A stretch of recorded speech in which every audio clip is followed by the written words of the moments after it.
Good morning, students. How are you? I hope you all are fine at your homes and also studying very well. Okay. Now, today we will start our chapter number 2 of physiology, and that is muscle physiology. बच्चों, एक बात आपने ध्यान रखनी है कि ये जो सिलेबस लिखा हुआ है आपने या आपकी मॉडर्न की बुक में या आपकी कोई भी बुक है उसमें सिलेबस जो है ये आपने अच्छे से करना है, क्योंकि इसी सिलेबस में से मोस्टली क्वेश्चन पूछते हैं. जो बड़ा क्वेश्चन आएगा वो एज इट इज ही आ जाएगा, जैसे कि explain the ultra structure of skeletal muscle और give the molecular basis of muscle contraction और give the chemical basis of muscle contraction.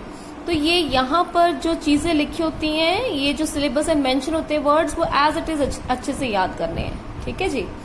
Next, अब हम बात करते हैं लेसन को स्टार्ट करने की. So there are approximately 639 types of muscles present in our body.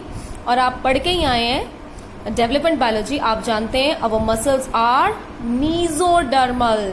हमारे 3 जर्म लेयर्स होती हैं, ectoderm, endoderm and mesoderm. So your muscles are mesodermal in origin except, very important, जब भी कहीं पे एक्सेप्ट शब्द दिया होता है, एक्सेप्शंस कहीं दी होती है, वो आपने जरूर करनी है, क्योंकि ये एक्सेप्शन आपके किसी भी एग्जामिनेशन में जो है अक्सर ही पूछी जाती है. So except is the ciliary और the iridial muscles, that is the muscles present in your eye. ये सीलियरी मसल और इरिडियल मसल्स कहाँ पे है? आई में. इनका ओरिजिन जो है वो एक्टोडर्मल है. इसके अलावा जितने भी मसल्स आपके बॉडी में है, all the muscles are mesodermal in origin. Now, अब जैसे आपके न्यूरॉन्स होते हैं कि न्यूरॉन्स को अगर स्टिमुलस मिलता है और एक स्टिमुलस एक प्रॉपर लेवल का, जिस लेवल को हम क्या बोलते हैं? Threshold level. तो सेम वैसे ही मसल्स के लिए भी होता है कि अगर हमारे मसल्स को, हमारे मसल सेल्स को एक ऑप्टिमम लेवल का स्टिमुलस मिले, जिसे हम थ्रेशोल्ड स्टिमुलस कहते हैं, तो हमारा जो मसल फाइबर है वो एक्साइट हो जाएगा, हमारा मसल सेल जो है वो एक्साइट हो जाएगा, उसमें लोकल एक्साइटेशन जो है वो पैदा हो जाती है. That means your muscle cells have also the characteristics of excitability, conductibility and contractility. Excite होना, कंडक्ट करना, ये दोनों प्रॉपर्टीज तो आपने न्यूरॉन्स में पढ़ी थी कि कोई स्टिमुलस मिलता है तो आपके न्यूरॉन्स एक्साइट होते हैं. कंडक्ट करना मतलब कि एक न्यूरॉन जो है इंपल्स को कंडक्ट करता है दूसरे न्यूरॉन तक. And the new thing which you have not studied in case of the neuron is the contractility. Contractility यानी कि आपके जो मसल्स हैं वो अपनी एक्टिविटी कैसे शो करेंगे? कॉन्ट्रैक्ट करके. लेंथ जो है उनकी कम ज्यादा होती है. So this is the new term for you. ठीक है. तो ये तीनों प्रॉपर्टीज जो आपके मसल शो करते हैं, excitability, conductivity and the contractility. अब जब किसी मसल सेल को थ्रेशोल्ड लेवल का स्टिमुलस मिलता है तो उसका साइज जो है वो या तो 1/3 या हाफ तक जो है उसकी लेंथ कम हो सकती है. लेंथ जो है वो 2/3 से हाफ तक भी एक मसल जो है वो कॉन्ट्रैक्ट कर सकता है. Muscles are called as the engines of the body. You all know whatever you do we do with the help of muscles. आपने पलके झपकनी है तब भी मसल्स चाहिए. आपने सांस लेनी है तो आपकी चेस्ट को बाहर पुल करने के लिए और नीचे पुल करने के लिए जो है वो मसल्स का ही रोल है. अब मैं बात कर रही हूँ तो मेरे वोकल कॉर्ड जो काम कर रहे हैं वो किसकी वजह से है? मसल्स की वजह से जो है उनकी मूवमेंट हो रही है. आपका जो ब्लड सर्कुलेशन है वो, उसमें जो आपका हार्ट है उसमें पंपिंग कैसे हो रही है? Due to the movement of the cardiac muscles. So muscles are the engines of the body. ठीक है. मसल्स के बिना हमारी बॉडी का कोई भी काम जो है वो नहीं हो सकता. The study of the muscles is called as the myology. The Greek word myo means muscles and logos, you all know logos is the study. Now ultra structure of the muscle, ये वाला कि अगर हम muscles की बात करें तो muscles जो आपकी बॉडी में हर जगह पे, आपके लिम्स में, टंग में, एब्डोमिनल वॉल में, फेलिंग्स, आपके फेरिंग्स में, इसोफेगस में, हर जगह मसल्स हैं. हमारी बॉडी का जो 40% वेट है वो कौन बनाते हैं? मसल्स बनाते हैं.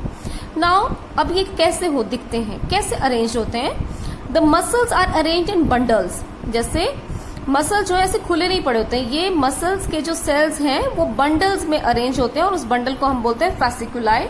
ये मैं आपको प्रदीप की बुक से दिखाती हूँ, ये वाला diagram. Your muscles are arranged in the form of the bundles. तो ये जो आपको बंडल दिखाई दे रहा है मसल सेल्स का, देखें ये आपकी फोर आर्म की जो मसल्स हैं वो दिखाई गई, आपके बाइसेप्स और ट्राइसेप्स मसल्स हैं उनमें दिखाया गया कि your muscles are arranged in the form of the bundles and these are called as the fasciculus. इनको हम फैसिकुलस कहते हैं, ठीक है ना। अब ये फैसिकुलस जो है इसको थोड़ा सा और डिटेल में देखें, ये क्या क्या है इसमें, ये देखें, this have been shown to you TS of the body muscle. ये जो है ये आपको मसल फाइबर्स के जो हैं वो बंडल्स दिखाई दे रहे हैं, ये वाले डॉटेड वाले। ये जो बंडल्स हैं ये ऐसे इस तरह से अरेंज होते हैं, ये एक दूसरे से कैसे कनेक्टेड हैं, with the help of the reticular connective tissue and this reticular connective tissue is called as the endomysium, ठीक है। The muscle fibres are connected to each other with the help of the reticular connective tissue called as the endomysium. Now this endomysium of the one, एक तरफ का एंडोमाइजियम ये दिख रहे हैं, ये यहाँ पर एंडोमाइजियम है, तो ये एक पार्ट का एंडोमाइजियम, दूसरे पार्ट के एंडोमाइजियम ये दिख रहे हैं आपको, ये वाला ग्रुप अलग दिख रहा है, ये वाला ग्रुप अलग दिख रहा है, ये वाला ग्रुप अलग दिख रहा है। इनके बीच में कनेक्शन का सोर्स क्या है, एंडोमाइजियम। लेकिन इस ग्रुप और इस ग्रुप के बीच में कनेक्शन का सोर्स क्या है, another type of the reticular tissue and that is called as the perimysium, ठीक है। और अल्टीमेटली एक मसल जो है वो पूरी तरह से बाहर जो है एक और कनेक्टिव टिश्यू की लेयर से कनेक्टेड होता है, उसे हम बोलते हैं एपीमाइजियम, ठीक है। तो 3 लेयर्स आ गई, सबसे अंदर वाली लेयर जो मसल फाइबर्स को कनेक्ट करती है एंडोमाइजियम, उसके बाहर पेरीमाइजियम और लास्ट में आ गई आपकी that is the epimysium, right. Now the muscles are arranged in the antagonistic manner. आप जानते हैं मसल जो है वो एंटागोनिस्टिक, यानी कि अगर कुछ मसल्स इधर को मूव कर रहे हैं तो कुछ यहाँ को मूव कर रहे हैं, इस तरह से अरेंजमेंट होती है। अगर आप बाजू के मसल्स देखें तो आपके बाजू में जो है 2 तरह के मसल्स होते हैं, बाइसेप्स एंड ट्राइसेप्स, ठीक है। जो आपके बाइसेप्स मसल्स हैं, बाइसेप मसल जो है उसकी वजह से आप बाजू को ऊपर की ओर मूव कर सकते हैं, जबकि जो आपके ट्राइसेप्स मसल होते हैं, ट्राइसेप्स मसल्स की मदद से आप अपनी बाजू को नीचे कर सकते हैं। आप देखते हैं हम बॉडी बनाते हैं तो हम बोलते हैं हमारे जब डोले जिसको बोलते हैं बॉयज, ठीक है, वो क्या होते हैं, बाइसेप्स होते हैं। तो बाइसेप्स क्या है, एक्चुअली आपके मसल्स हैं जो आपकी फोरआर्म को ऊपर लेके आते हैं, जबकि इसके ऑपोजिट जो है वो आपके ट्राइसेप्स मसल है जो कि आपके फोरआर्म को नीचे लेके जाते हैं। नाउ द मसल फाइबर की लेंथ यहाँ पे बताई है, it is approximately 40 mm, where as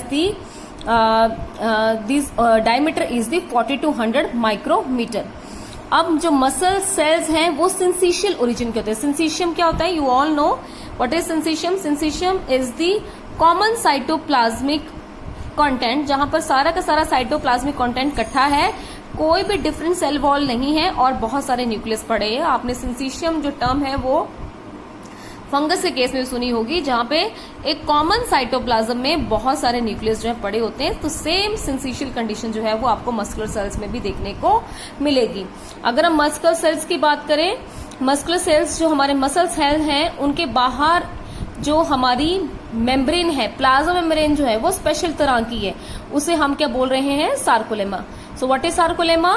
sarcolemma is the plasma membrane of the muscle sales. अब आप जानते हैं हमारे मसल्स जो हैं वो बोन से जुड़े हुए होते हैं, और बोन से जुड़े हुए होते हैं, किससे जुड़े होते हैं, टेंडन से, ठीक है। बोन और आप लिगामेंट भी जानते हैं, लिगामेंट क्या होता है, ligament is a substance, is a type of connective tissue that connect the bone to bone, and tendon is the connective tissue that connect bone to the muscle, ठीक। अब ये सार्कोलेमा का स्ट्रक्चर जो है थोड़ा सा डिटेल में आपको प्रदीप में दिखाया गया है, यहाँ पे दिखाया नहीं है लेकिन बोला जरूर है इसके बारे में। ये देखेंगे आप, this is the structure of the sarcolemma. ये है हमारी बाहर सार्कोलेमा। अब ये बोल रहा है कि सार्कोलेमा जो है ये वाला जो स्ट्रक्चर है, दिस इज द सार्कोलेमा। अब ये सार्कोलेमा जो है वो बीच बीच में अंदर की ओर प्रोट्रूड कर जाती है, अंदर की ओर मुड़ जाती है, कहां पर, जहां पर जेड लाइन होगी। अब ये जेड लाइन क्या है ये आपको आगे पता चलेगा, लेकिन द सार्कोप्लाज्म इज इंक्लूडेड और is extended into the sarcoplasm. Sarcoplasm is what? It is the cytoplasm of the muscle cell. और वो जो उसकी एक्सटेंशन है उसे हमने क्या बोला है, ट्यूट्यूब्यूल। तो जहां पर भी जेड लाइन आएगी वहां पर सार्कोप्लाज्म जो है जो आपका अंदर की ओर मूव कर जाएगा और क्या बना देगा, आपका क्या बना देगा, टी ट्यूब्यूल। इसके अलावा कुछ एल ट्यूब्यूल्स भी होती हैं हमारी, ये वाली, ये जो ट्यूब्यूल्स हैं ये आपकी एल ट्यूब्यूल्स हैं। एल ट्यूब्यूल्स क्या है, ट्यूब्यूल लाइक स्ट्रक्चर है। ट्यूब्यूल्स जो है बेसिकली ये क्या है, आपके एंडोप्लाज्मिक रेटिकुलम। ये है आपका एंडोप्लाज्मिक रेटिकुलम, जिसको जो थोड़ा सा स्पेशलाइज्ड है, जो नॉर्मल एंडोप्लाज्मिक रेटिकुलम की तरह से नहीं है, थोड़ा स्पेशलाइज्ड है, इसलिए इसको कहा गया है सार्कोप्लाज्मिक रेटिकुलम। ये जो सार्कोप्लाज्मिक रेटिकुलम है ये कैल्शियमोइन को स्टोर करके रखता है और जरूरत पड़ने पे उनको रिलीज करता है। So this special type of endoplasmic reticulum is called as the sarcoplasmic reticulum in case of your muscle cell. ठीक है, तो ये जो है टी ट्यूब्यूल्स के बीच में एक नेटवर्क सा बनाए रखता है कौन, एंडोप्लाज्मिक रेटिकुलम। और टी ट्यूब्यूल के साथ में ही ये थोड़ा सा स्वेलो हो जाता है, देख रहे हैं आप, यहां पर क्या है, थोड़ा सा स्वेलो हो गया है। तो ये जो स्वेलो पार्ट है सार्कोप्लाज्मिक रेटिकुलम का, इसे हमने क्या कहा है, cisternae. This is the pair of the cisternae, CISTERNAE। It's also mention in your book. The pair of swollen sarcoplasmic reticulum along the sides of the T tubule is called as the cisternae. And these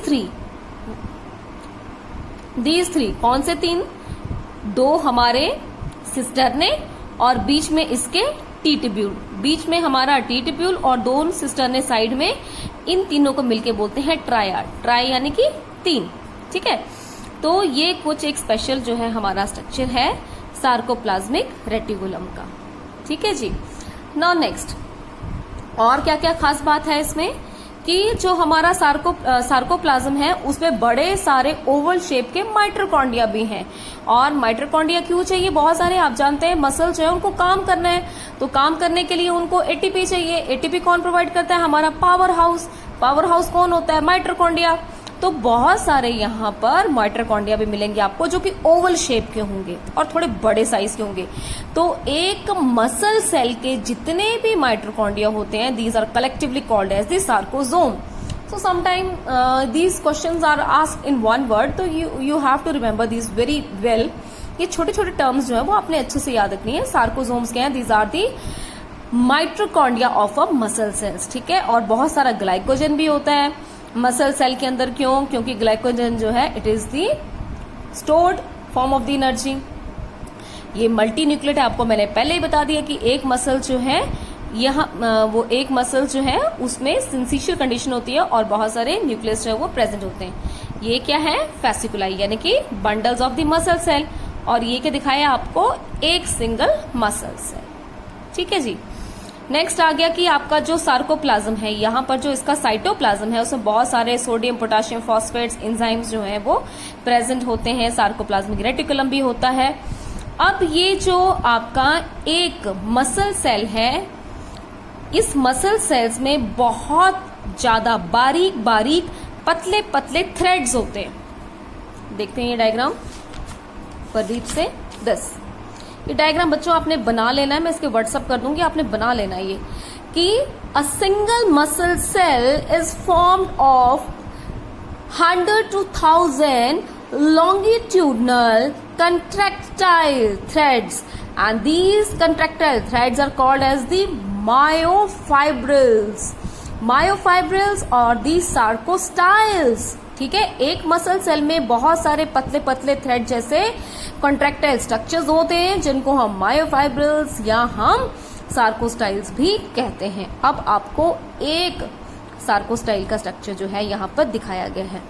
एक सार्कोस्टाइल या एक आपको myofibril का structure जो है वो दिखाया गया है। जो एक सार्कोस्टाइल या एक मायोफाइब्रिल होता है उसका डायमीटर अप्रोक्सीमेटली 1.2 माइक्रोमीटर होता है।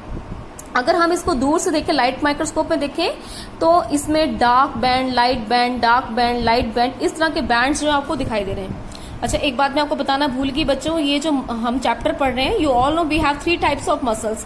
One are the skeletal muscles, ये वाले जो स्ट्रिएटेड मसल्स होते हैं जिसमें स्ट्रिएशंस होती हैं, यानी कि you can differentiate the different stripes like structures. ठीक है, striated muscles, non striated muscles. Non striated muscles कौन से हो गए आपके, जो आपके विसरल मसल्स हैं, जो आपके विसरा में प्रेजेंट हैं, आपके बॉडी के इंटरनल ऑर्गन्स में प्रेजेंट हैं, and that is also involuntary in nature, यानी कि these the visceral muscles are not under your control, whereas the skeletal muscles are voluntary muscles, you can move these by your will, ये आपके control में होते हैं इनकी movement.